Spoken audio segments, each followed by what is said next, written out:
Bom, aí eu vou falar um pouquinho sobre o xiste, né? É aí uma maneira que a gente consegue acessar um pouquinho esse inconsciente, né? O que que é um xiste? O xiste é uma piada, ou às vezes até aquele trocadilho espirituoso, assim, sabe? Às vezes estou analisando, falo uma palavra e eu só repito aquela palavra numa entonação diferente, fazendo uma brincadeira, né? Por exemplo, sei lá, o analisando não usa óculos, mas de repente ele está ali numa situação que ele não consegue ver, visualizar o valor que ele tem, alguma coisa assim. Eu falo, que tal a gente trocar de óculos? Então, eu tô ali, né, meio que fazendo uma brincadeira ali, mas estou jogando algo pro analisando. E isso a gente também, a gente não só faz, né, para poder aí incitar o analisando a pensar, mas a gente também escuta muito isso. Então, o xixi são as piadas, aquilo que eu coloco humor para eu conseguir falar.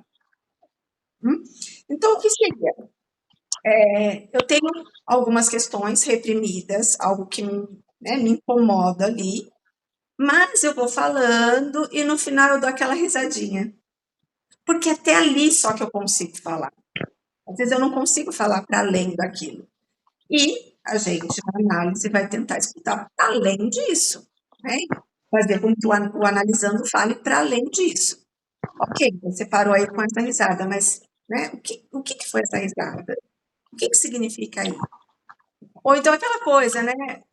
Eu estou conversando com alguém, as crianças principalmente falam assim: vou contar para sua mãe, hein? Aí fala brincadeirinha. Não é brincadeira. Na verdade, eu quero mesmo contar para sua mãe. Mas aí eu coloco ali que é uma brincadeira e que vai ficar por isso mesmo.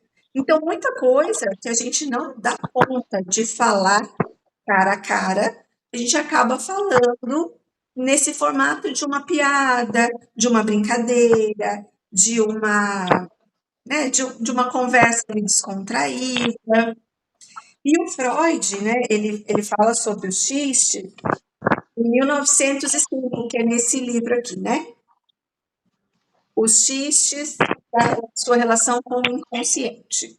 Freud vai falar dos xistes nesse texto, né, de 1905, os xistes e sua relação com o inconsciente, e nesse livro vai dizer que existem dois tipos de xistes inocentes e os xistes tensiosos. O que são os inocentes? Eles servem apenas para provocar prazer estético ou intelectual. Então, é aquela provocaçãozinha que eu coloco para alguém. Vamos pensar aí naquela música Eduardo e Mônica, do Legião Urbana. A letra, né, faz uma brincadeirinha lá sobre o casal, e até tem um pedacinho que ele fala assim: e o Eduardo, que ainda estava no esquema de escola e cinema, clube e televisão. E mesmo com tudo diferente, veio mesmo de repente uma vontade de se ver. Então, assim, era um casal que não tinha nada a ver, mas eles queriam se encontrar. Então, esse xixi aí, ele é consciente, ele vai falando as características, mas que na verdade está demonstrando ali que eles querem se encontrar e estar juntos, né?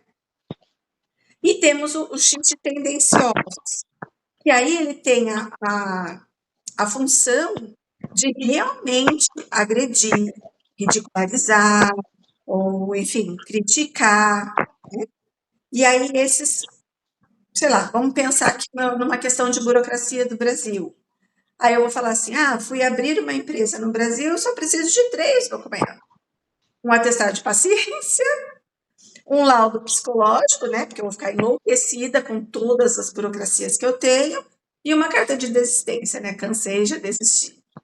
Então, é mais ou menos isso, assim, né? Quando eu coloco o xiste, mas dizendo de tudo isso que é difícil, criticando algo, então, sei lá, agredindo mesmo. Então, a gente sempre vai ter essas duas formas de se deparar com o xiste. E aí a gente tem também, que a Natasha falou, né, sobre os atos falhos.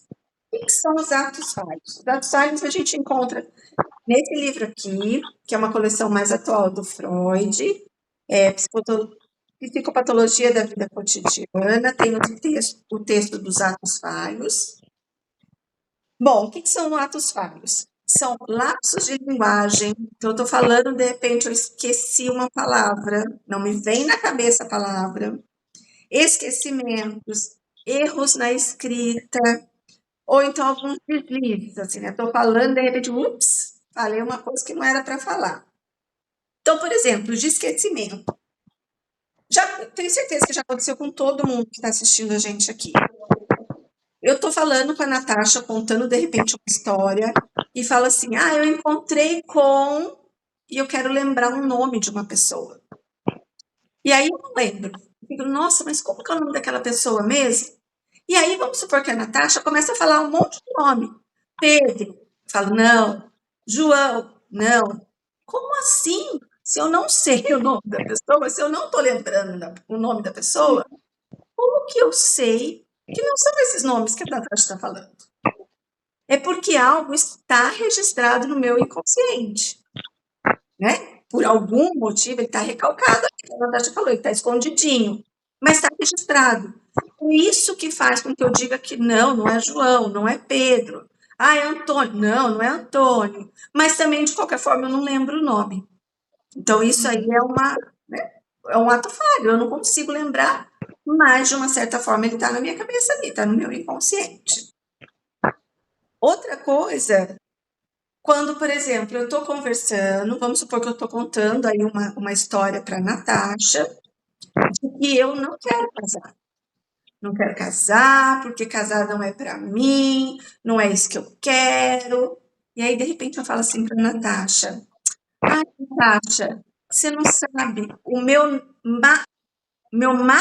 opa, e aí eu já corrijo na hora, falo, ah, não, meu namorado, opa, esse marido que quase saiu aí, ele diz alguma coisa. Então, às vezes, aquilo que eu estou falando para a Natasha, que eu não quero casar de jeito nenhum, na verdade eu quero, porque quando eu fui falar namorado, eu quase falei marido. Então, essas falhazinhas na hora de falar, elas contam muito para gente. É aí que a gente vai, né, de repente, escutar algo que está ali guardadinho, que eu não queria falar, aquilo que, eu acho que eu não vou falar porque eu vou ser julgado. Então, acaba aparecendo aí nesses atos falhos.